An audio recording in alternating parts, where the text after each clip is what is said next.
বিপদে পড়ে একটি নির্জন দ্বীপে আটকে যায় একটি ছেলে ও একটি মেয়ে। জনমানবহীন এই দ্বীপে শুরু হয় তাদের বেঁচে থাকার লড়াই। একে অপরকে সাহায্য করে দিন কাটছিল তাদের।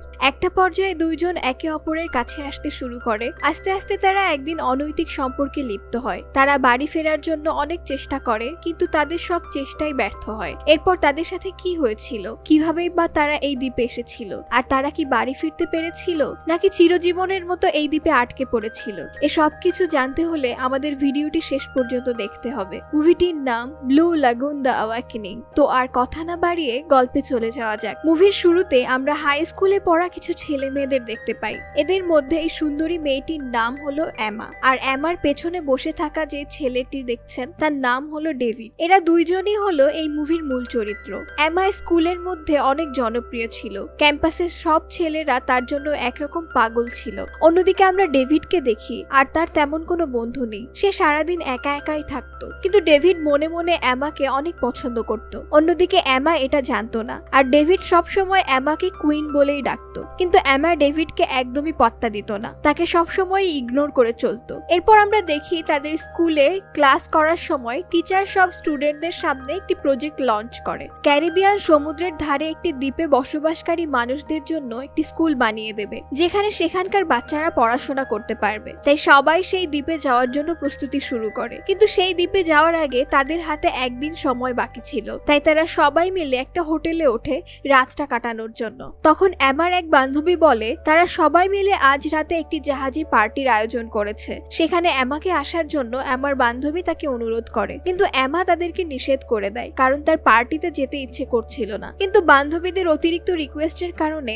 এমা একটা পর্যায়ে রাজি হয়ে যায়। এরপর তারা সবাই মিলে রেডি হয়ে পার্টিতে চলে যায়। সেই পার্টিতে ডেভিডও ছিল, কিন্তু হঠাৎ সেই জাহাজে পুলিশ সার্চ করতে আসে, কারণ পুলিশের কাছে ইনফরমেশন ছিল এই জাহাজে মাদকদ্রব্য আছে। এদিকে সব ফ্রেন্ডরা তাদের মতো করে আনন্দ করছিল, কিন্তু এমন সময় এমা হঠাৎ করে অসাবধানতা বশত সমুদ্রে পড়ে যায়, আর এমাকে বাঁচানোর জন্য ডেভিডও সেই জাহাজ থেকে লাফ দেয়। এরপর তারা দুজনে সেখানে থাকা তাদের জাহাজের একটি লাইফ বোর্ড পায়, আর অনেক কষ্টে সেটাই উঠে বসে। ডেভিড তখন জাহাজের সাথে সংযুক্ত সেই লাইফ বোর্ডের দড়িটা কেটে ফেলে, কারণ পুলিশ যদি কোনো নেশার জিনিস জাহাজে পায় তাহলে তারাও ফেসে যেতে পারে। ডেভিড ভেবেছিল তারা এই লাইফ বোর্ড দিয়ে সহজেই পাড়ে ফিরতে পারবে। ডেভিড দেখে এই লাইফ বোর্ডে কোনো বৈঠা নেই, আর তারা কিছু বোঝার আগেই তারা জাহাজ থেকে অনেকটা দূরে চলে যায়, আর তারা দুজন এত বড় সমুদ্রের মাঝে আটকে পড়ে। কিন্তু তাদের সমস্যা আরো বাড়ে, কারণ সেখানে আরো অনেক জোরে ঝড় বৃষ্টি শুরু হয়ে যায়। এই অবস্থায় তারা কোনোভাবে অনেক কষ্টে রাতটা কোনো রকমে কাটায়। এরপর সকাল হলে তারা যখন ঘুম থেকে ওঠে তারা দেখে সমুদ্রের প্রায় মাঝামাঝি এসে গেছে, আর তারা তাদের ফোনেও কোনো নেটওয়ার্ক পাচ্ছিল না।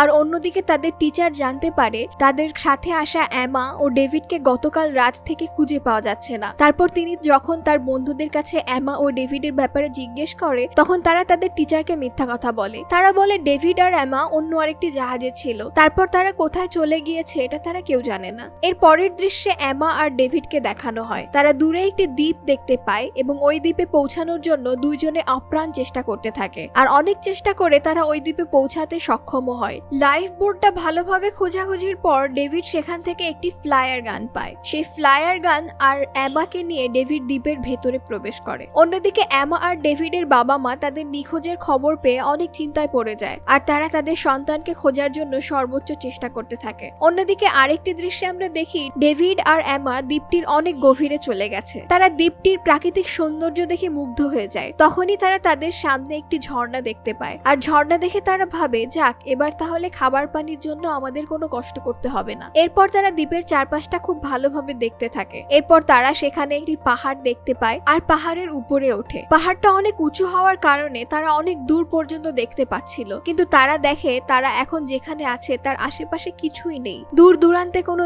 স্থল বা জাহাজের বিন্দু মাত্র কোনো চিহ্ন নেই। এখন তারা কি করবে তারা কিছুই বুঝতে পারছিল না। এখানে তারা খুব খারাপ ভাবে ফেসে গেছে। এর কিছুক্ষণ পর এমা আর ডেভিড আবার সমুদ্রের পাড়ে ফিরে আসে, কিন্তু তারা দেখে তাদের লাইফ বোর্ডটা আর সেখানে নেই, কারণ তারা লাইফ বোর্ডটাকে ভালোভাবে না বেঁধে দ্বীপের মধ্যে চলে গিয়েছিল, আর সমুদ্রের প্রবল ঢেউয়ের ধাক্কার কারণে লাইফ বোর্ডটা অনেক দূরে চলে গেছে। তখন তারা দুজন ঠিক করে কোনোভাবে রাতটা এভাবেই কাটিয়ে দেবে। সকাল হলে দেখা যাবে কি করা যায়। ডেভিডের কাছে একটা লাইটার ছিল, সেটা দিয়ে ডেভিড সেখানে আগুন ধরায়, এবং আগুনের পাশে তারা দুজনে বসে পড়ে। আর এমা বারবার তার মোবাইলটা চেক করছিল যদি মোবাইল মোবাইলে কোনোভাবে একটু নেটওয়ার্ক পাওয়া যায় তাহলে ফোন করে যে কারো কাছে সাহায্য চাওয়া যাবে। অন্যদিকে আমরা দেখি এমা আর ডেভিডের বাবা মা তাদের টিচারের কাছে এসেছে। সবাই আলোচনা করতে থাকে আর বলে যেভাবেই হোক তাদেরকে খুঁজে বের করতে হবে। এভাবে অনেক দিন পার হয়ে যায়। একদিন সকালে ডেভিড সাঁতার কাটার জন্য সমুদ্রে লাফ দেয় আর এমা খাবার পানি নেওয়ার জন্য সেই ঝর্ণার কাছে আসে। সে যখন খাবার পানি নিচ্ছিল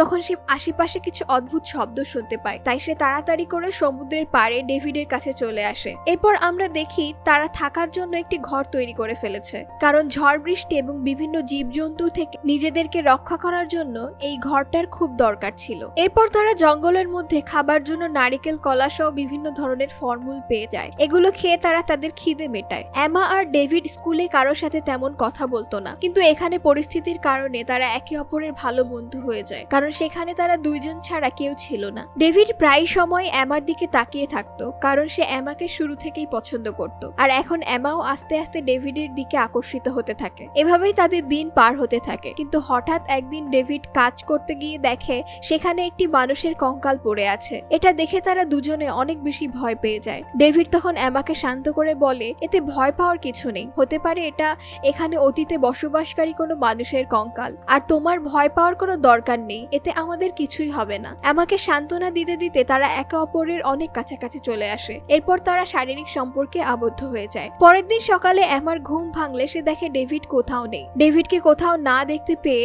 এমা অনেক ভয় পেয়ে যায়। এরপর সে ডেভিডকে খুঁজতে খুঁজতে জঙ্গলের ভেতরে চলে আসে। সেখানে গিয়ে এমা দেখে ডেভিড সেই কঙ্কালটাকে পুঁতে রাখার জন্য একটা গর্ত করেছে। এটা দেখে এমা অনেক রেগে যায়। সে বলে, তুমি আমাকে একা রেখে এখানে কেন চলে এসেছো? তখন ডেভিড বলে, তুমি ঘুমিয়েছিলে তাই তোমাকে বিরক্ত করিনি, আমি একাই এখানে চলে এসেছি। তারা কথা বলতে বলতে হঠাৎ এমা পেছন দিকের একটি গর্তে পড়ে যায়। এর ফলে সে অনেক ব্যথা পায়। এটা দেখে ডেভিড এমার অনেক যত্ন করে। এভাবে একে অপরের সাথে থাকতে থাকতে অনেক দিন পার হতে শুরু করে। তাদের দুজনের কেউই জানে না তারা তাদের আপন শহরে ফিরে যেতে পারবে কিনা। এখানে আরেকটা বিষয় হলো, ডেভিড যখন তার শহরে ছিল তখন সে সবসময় ডিপ্রেশনের ভেতরে থাকতো, কারণ কিছুদিন আগে তার মা সড়ক দুর্ঘটনায় মারা গেছে, তাই সে সবসময় মনমরা হয়ে থাকতো। কিন্তু এই দ্বীপে আসার পরে সে অনেক হাসি খুশি সাথে জীবন কাটাতে থাকে। অন্যদিকে ডেভিডের বাবা আর এমার মা উদ্ধারকারী টিমকে হেলিকপ্টারে করে সমুদ্রে পাঠায় তাদের সন্তানদেরকে খুঁজে বের করার জন্য। এমনই তারা নিউজ পেপারে তাদের নিখোঁজের খবরটা ছাপিয়ে দেয়। তারা পোস্টারে তাদের ছেলে মেয়েদের ছবি ছাপিয়ে মানুষের কাছে বিলি করতে শুরু করে, যাতে তাদের সন্তানদেরকে খুঁজে পাওয়া যায়। কিন্তু কোনো কিছুতে কাজ হচ্ছিল না, তাদের কোনোভাবেই খুঁজে পাওয়া যাচ্ছিল না, যার ফলে শেষমেশ তারা হার মেনে নেয় এবং তারা তাদের বাসায় ফিরে যায়। অপরদিকে আমরা দেখি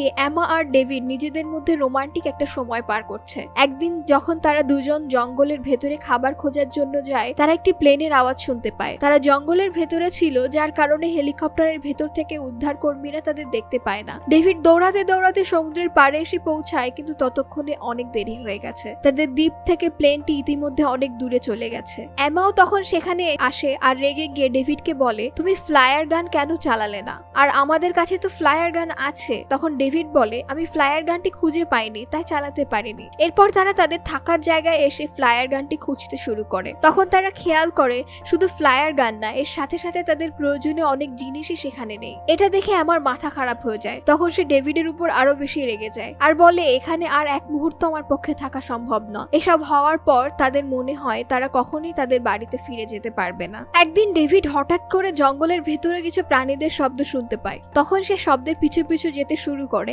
এমা ও ডেভিডের সাথেই যাচ্ছিল। তখন হঠাৎ করে একটি কালো বাঘ ডেভিডের সামনে চলে আসে আর সে বাঘটার হাত থেকে নিজেকে বাঁচানোর জন্য জোরে দৌড়াতে শুরু করে। দৌড়াতে দৌড়াতে ডেভিড একটা জায়গাতে পড়ে যায়। দূর থেকে এমা এটা দেখে অনেক ভয় পেয়ে যায়। এরপর এমা ভয়ে ডেভিডের কাছে গেলে সে দেখে ডেভিড বাঘটাকে মেরে ফেলেছে। অন্যদিকে আমাদের ডেভিড ও এমার বাবা মাকে দেখানো হয়। তারা তাদের সন্তানের শোকে অনেক কষ্টে দিন পার করছিল, আর ওদিকে এমা আর ডেভিড নিজেদেরকে খুশি রাখার জন্য অনেক চেষ্টা করছিল। এরপর তারা যখন একটি গাছের নিচে বসে গল্প করছিল, তখন গাছের উপর থেকে একটি বানর তাদের সব জিনিসপত্রগুলো নিচের দিকে ছুঁড়ে ফেলছিল। তাদের জিনিসপত্রের মধ্যে তাদের ফ্লায়ার গানটাও ছিল, আর গানটি হাতে পাওয়া মাত্রই এমা আকাশের দিকে তাক করে চালিয়ে দেয়। এটা দেখে ডেভিড রাগ হয়ে এমাকে বলে, তুমি কি পাগল হয়ে গেছো? তখন এমা বলে, আমি তো তাও বাড়ি ফিরে যাওয়ার জন্য চেষ্টা করছি, তুমি তো সেটাও করছো না। আমার পক্ষে এখানে থাকা আর সম্ভব হচ্ছে না। এখানে যেভাবে আছে এটাকে কোনো জীবন বলে না। এভাবেই তাদের দিন পার হতে থাকে। একদিন তারা আবার একটি হেলিকপ্টারের শব্দ শুনতে পায়। তারা দৌড়ে সমুদ্রের পাড়ে চলে এসে ফ্লায়ার গানটি আবার চালিয়ে দেয়,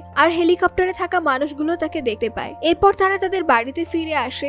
সবাই তাদের দেখে অনেক খুশি হয়। ফিরে এসে তারা দুজন তাদের বাবা মা ও বন্ধুদের সাথে আগের মতো থাকতে শুরু করে। বাড়ি ফেরার পর ডেভিড হঠাৎ একদিন এমার বাসায় যায় এবং এমার সাথে কথা বলে বুঝতে পারে এমার তার প্রতি কোনো আগ্রহ নেই। এমা তখন ডেভিডকে একটি পার্টিতে আসার কথা বলে। ডেভিড পরের দিন এমার কথা মতো সেই পার্টিতে চলে আসে, কিন্তু সে দেখা এমা আবারও আগের মতো হয়ে গেছে। সে তার বন্ধু বান্ধবদের নিয়ে এতটাই ব্যস্ত থাকে যে তার কাছে ডেভিডের কোনো মূল্য নেই। সে শুধু ডেভিডকে ইগনোর করতে থাকে। এসব কারণে ডেভিডের মন অনেক বেশি খারাপ হয়ে যায়, কারণ সে এখনো এমাকে ভুলতে পারেনি এবং সে এমাকে সত্যি সত্যি অনেক ভালোবেসে ফেলেছে। এরপর একদিন এমা একটা অনুষ্ঠানে যায় এবং সে জানালা দিয়ে দেখতে পায় ডেভিড বৃষ্টিতে ভিজে এমার জন্য বাহিরে অপেক্ষা করছে। এটা দেখা মাত্রই এমা ইমোশনাল হয়ে যায় আর দৌড়ে এসে বৃষ্টির মধ্যেই ডেভিডকে জড়িয়ে ধরে। এমা তার বন্ধুদের সাথে এনজয় করলেও সে ও ডেভিডকে ভুলতে পারছিল না, কারণ তারা পুরো 100 দিন ওই দ্বীপে একসাথে ছিল এবং এই সময়ের মধ্যে তারা একে অপরের অনেক কাছাকাছি চলে এসেছিল। এখন তারা আবারও একসাথে হওয়ার পর ওই দ্বীপে তাদের কাটানো দিনগুলো মনে করতে থাকে। আর এই মুভিটি এখানেই শেষ হয়ে যায়। আজকের এই ভিডিও আপনাদের কাছে কেমন লাগলো আমাদের কমেন্ট করে অবশ্যই জানাবেন। তো দেখা হচ্ছে পরের ভিডিওতে। আল্লাহ হাফেজ।